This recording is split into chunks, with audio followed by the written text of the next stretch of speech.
Hello everyone, this is M. Sandeep Kumar and I welcome you all to my YouTube channel Concepts of IIT Maths. So, under the chapter of quadratic equations, we are in the subtopic where we are going to solve the equations containing absolute values. And this is part 2. So, we have already completed part 1 in yesterday's video. You can have it, you can have a look at it. So, in yesterday's part 1, we have solved equations of 4 different forms. And in part 2 we are going to solve the remaining 2 different forms. So we are going to find the solutions of remaining 2 different forms which contains absolute values, that means which contains modulus of functions. So the first one among that is mod of f of x plus g of x equal to mod f of x plus mod g of x, and the second one among this is this. So you make sure that you are watching the video, listening it and understanding it from starting till ending of the class. So let us get into the first model in today's class. Mod of f of x plus g of x equal to mod f of x plus mod g of x. Let us understand this model, how to solve this with an example. Here is our model 5 where we have mod of f of x plus g of x equal to mod f of x plus mod g of x. So these kind of models will solve by taking squaring on both sides. So if you do squaring on both sides, so mod of f of x plus g of x whole square is equal to mod f of x plus mod g of x whole square. So if square is there, the external modulus is not required. You can consider it as f of x plus g of x whole square. So which means f square of x plus g square of x plus 2 into f of x into g of x. I have used a plus b whole square formula. And here use the same a plus b whole square formula. Mod f of x square plus mod g of x square plus 2 into modulus of f of x into modulus of g of x. See, observe that when square is there, this external modulus is not required. So this is f of x whole square, this is g of x whole square, and left side also we have f of x whole square and g of x whole square, so they will get cancelled. So f of x whole square here and here it will get cancelled, and similarly g of x whole square here and here will get cancelled. And after that, left side we have 2 times f of x into g of x, and right side we have 2 times mod f of x into mod g of x. So even this 2 and 2 will get cancelled, and finally you are left out with the mod of f of x into g of x equal to only f of x into g of x. I have written the right side first and then the left side. We have discussed this already in model number 3. If mod of f of x is equal to only f of x, then how to conclude it? Yes, we have discussed it. I can say that this is equivalent to f of x into g of x greater than or equal to 0. So therefore, in case if you find any problem based on this model, where we can find mod of f of x plus g of x equal to mod f of x plus mod g of x, this can be taken as this is equivalent to f of x into g of x greater than or equal to 0. So the system can be rewritten like this. So to understand model number 5, let us take an example, so which is of this form. Here is a question. We are supposed to solve this mod of x by x minus 1 plus mod x is equal to x square by x minus 1. After some changes, this can be converted as mod f of x plus mod g of x is equal to mod of f of x plus g of x. Let us see what are they. So LHS, there is no change here. I will go with RHS. I can take modulus to numerator also. So because it is x square even function, right? So I can take modulus to numerator and denominator at a time. And next observe, okay, in numerator let the denominator is as it is. In numerator I will subtract x and then I will add x. I will subtract x and then I will add x. So here I can take x common, x into x minus 1 plus x, and this is a common denominator, separate it, x minus 1, x minus 1. So clearly these two will get cancelled, right? So this is equal to mod of x plus x by x minus 1. Now observe, So therefore mod of x by x minus 1 plus mod x can be written as mod of x plus x by x minus 1. It is clearly in the form what? So mod f of x plus mod g of x is equal to mod of f of x plus g of x. So this is in the form. So the question, therefore the question can be rewritten as, therefore the question is mod of x by x minus 1 plus mod x is equal to single modulus of, first I'll write x by x minus 1 and after that plus x. So this is in the form mod f of x plus mod g of x is equal to mod of f of x plus g of x, which is equivalent to f of x into g of x greater than or equal to 0. So that means f of x into g of x greater than or equal to 0. So it can be written as x square by x minus 1 greater than or equal to 0. So, and this is a rational inequality which we can solve using wavy curve method. We have discussed so many examples based on wavy curve method. I'll place a link to wavy curve method in description box below. You can check it there. So anyhow, if you take the number line and if you take the zeros of this polynomial and this polynomial, the 0 of x is 0 and 0 of this polynomial x minus 1 is 1. So towards the right side it is plus infinity and towards left side it is minus infinity. And observe, I should consider the zeros of only numerator because equality sign is there. I should consider zeros of only the numerator under the solution set. So 0 is highlighted, darkened, but not 1 because 1 is the 0 of denominator. We should not consider it. Next, here also coefficient of x square is 1 and here also coefficient of x square is 1. That means positive coefficient of x square is positive everywhere. So towards the right side interval we will start with plus. That means if it is considered as f of x, it is above x axis, it is positive. Next, 1 came from x minus 1 whose power is 1. Whose power is 1 means odd. So therefore the function changes its behavior and it becomes negative. Next, 0 is a 0 polynomial from x square whose power is 2. 2 is even. So because the power is even, there is no change in the behavior. If so, change in behavior occurs only when the power of the polynomial is odd. Okay na? So it is a concept from wavy curve method.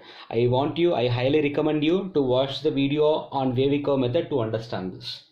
So anyhow, he is saying to consider only that particular interval where f of x is greater than 0 and at the same time equal to 0. So what is it? Therefore the required solution for this, I'm erasing this. Therefore the required solution for this question is what?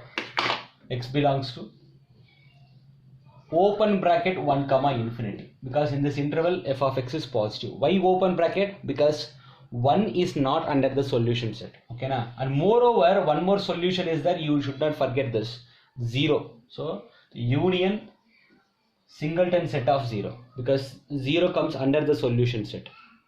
So this is the answer for this particular model of where mod of f of x plus mod of g of x is equal to mod of f of x plus g of x, right? So let us go to the last model under this concept, and let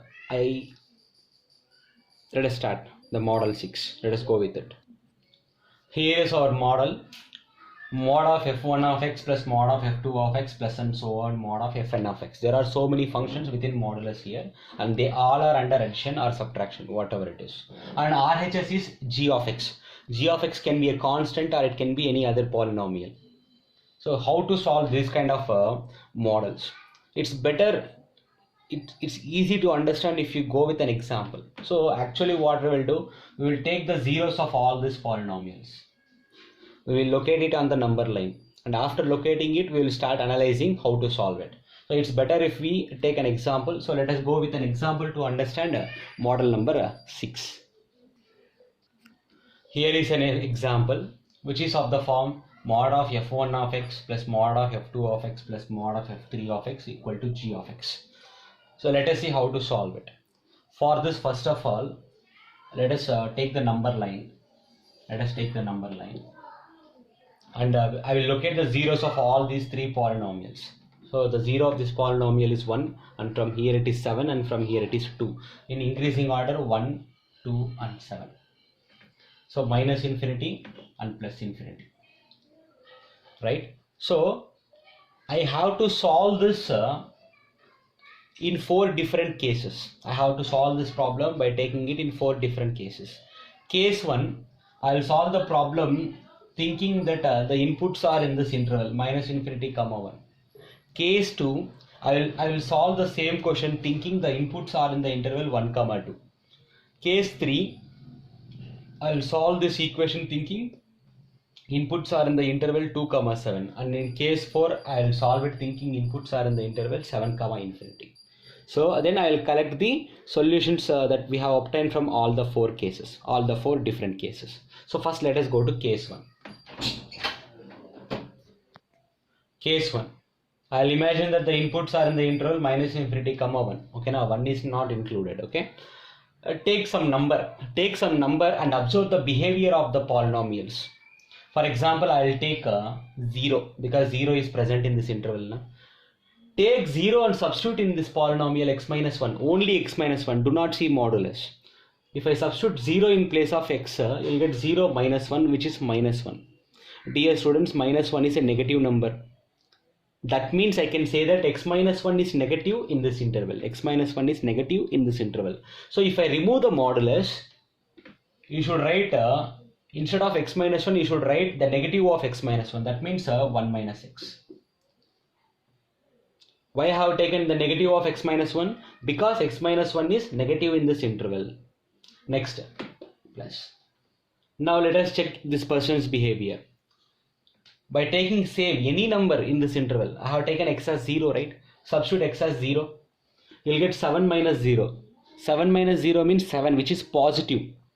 So if it is positive and if I remove the modulus, it will not change. I will write it as 7 minus x only. If it is negative, then I will write it as x minus 7. But 7 minus x is positive, na? So that's why I have written 7 minus x only. Plus 2 times. Again take a number in this interval, 0 only, right? 0, substitute here in place of x. 0 minus 2 is minus 2. Minus 2 is negative, which means that x minus 2 is also negative. Since x minus 2 is negative, if I remove modulus, it will become 2 minus x, the negative of x minus 2. So which is equal to 4. Now solve this. So 1 plus 7 is 8. 8 plus 4 is 12. So you get 12 here. And then minus x minus 2x. So you get minus 4x equal to 4. So solve it. You get 8 equal to 4x and x is equal to 2. Here is the solution I have obtained from case 1. But you have to check whether x is equal to 2 is present in this interval or not.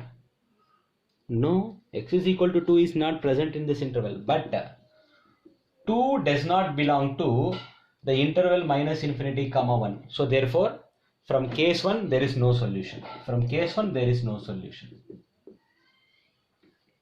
In case if you felt any confusions are there while taking this, your confusions will be cleared when we solve case 2, case 3, case 4. But certainly I will say you that this process is very easy, right? So therefore from case 1 I have got no solution. Now let us go with case 2. So in case 2 we are supposed to consider the interval 1 comma 2. I did not include 1 in the previous interval. So I will include 1 in this present interval 1 comma 2. So where 1 is included and 2 is not included. Okay na? Anyhow. So now let us take any value in this interval. Let us take any value in this interval and we will substitute in the polynomial to check its behavior. 1 is included only na? Let me write it as x belongs to, the input x belongs to 1 comma 2. So 1 is included only na? So I will take x is equal to 1. I will take x is equal to 1 and check whether these are positives or negatives. First of all, if I take x is equal to 1, you will get 0. So let us take one more value. Instead of 1, I will take 1.5. Instead of 1, I will take 1.5. Take 1.5 and substitute in place of x. If I substitute 1.5 in place of x, I will get 1.5 minus 1, which is 0.5. So this is positive. So take 1.5 itself and substitute here. 7 minus 1.5. 7 minus 1.5 is 5.5 only na? So it is also positive. And take the same 1.5 and substitute here. 1.5 minus 2 is minus 0.5. So therefore this is negative. So therefore dear students, since it is positive, since x minus 1 is positive, if I remove modulus, it will be x minus 1 only. And since 7 minus x is also positive, if I remove modulus, it will be 7 minus x only. But since x minus 2 is negative, when I remove modulus, you are supposed to take minus of x minus 2, understand, because it is negative. If I remove modulus, you should take minus of x minus 2, and minus of x minus 2 is same as minus of x minus 2 is same as 2 minus x, correct? So equal to 4. So if you solve here, plus x and minus x will get cancelled. 7 minus 1 is 6, 6 plus 4 is 10, 10 minus 2x equal to 4. So solve it, you will get 6 is equal to 2x and x is equal to 3. So once again, I can't blindly take this value as a solution. You have to check whether this value is present in this interval or not. And clearly 3 is not present in this interval. That means what? So there is no solution from case 2 also. From case 1 there is no solution, and from case 2 also I have got no solution until now. So let us go to case 3. So in case 3 now I am taking my input in the interval 2, 7. So x belongs to, this time I will include 2 and I will exclude 7. So this time I will consider that my input is in the interval 2, 7, where 2 is included and 7 is excluded. So you can take any value in this interval, and we can check the behavior of the polynomials. So for example, I will take 3 because 3 is present in this interval only. Take x is equal to 3 and substitute here. 3 minus 1, 2. 2 is positive. Next, x is 3. 7 minus 3. 7 minus 3 means 4. It is also positive. And next come here. 3 minus 2. 3 minus 2 is 1. Even this is positive. So what is the meaning of it? Since all are positive, we can easily ignore the modulus. What is it? That means I can ignore the modulus and I can write x minus 1. I can ignore the modulus and I can write 7 minus x plus 2 times. Ignore the modulus, you can write x minus 2. So equal to 4. Plus x and minus x will get cancelled. So I have only 2 into x, 2x, and then 7 minus 1 is 6. 6 minus 4. That means 2. So equal to 4. So you get 2x is equal to 2 and x is equal to 1. I got a solution that x is equal to 1, but dear students, x is equal to 1 is not present in this interval.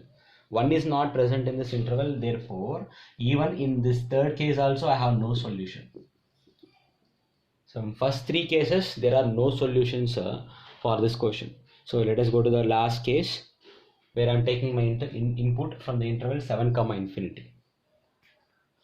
We are in the last case where x belongs to 7, infinity. 7 is included this time and infinity is not included. So to understand the behavior of the 3 polynomials, let us consider a number in this interval. I'll take 8. So let x is 8. Come here. 8 minus 1 is 7. So this is positive. 7 minus 8 is minus 1. This is negative. And 8 minus 2 is 6. This is positive. I have taken x and I have observed them. So next, since x minus 1 is positive, I can remove modulus and I can keep it as x minus 1 only. But dear students, 7 minus x is negative. Since 7 minus x is negative, if I remove modulus, you should write minus of 7 minus x. You should write minus of 7 minus x. That is nothing but x minus 7. Minus of 7 minus x means x minus 7 only, na? And since x minus 2 is positive, you can easily ignore the modulus. That means 2 times x minus 2.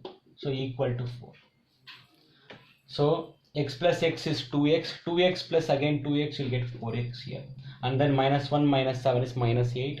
Minus 8 minus 4 is minus 12 equal to 4. You'll get 4x is equal to 16 and x is equal to 4. And observe that x is equal to 4 is not a number in this interval. Again 4 doesn't belong to this interval. So from case 4 also we have no solution. So therefore dear students, from all the 4 different cases I didn't get even a single solution. So therefore the final solution set for the given question, therefore for given question or given system of equations,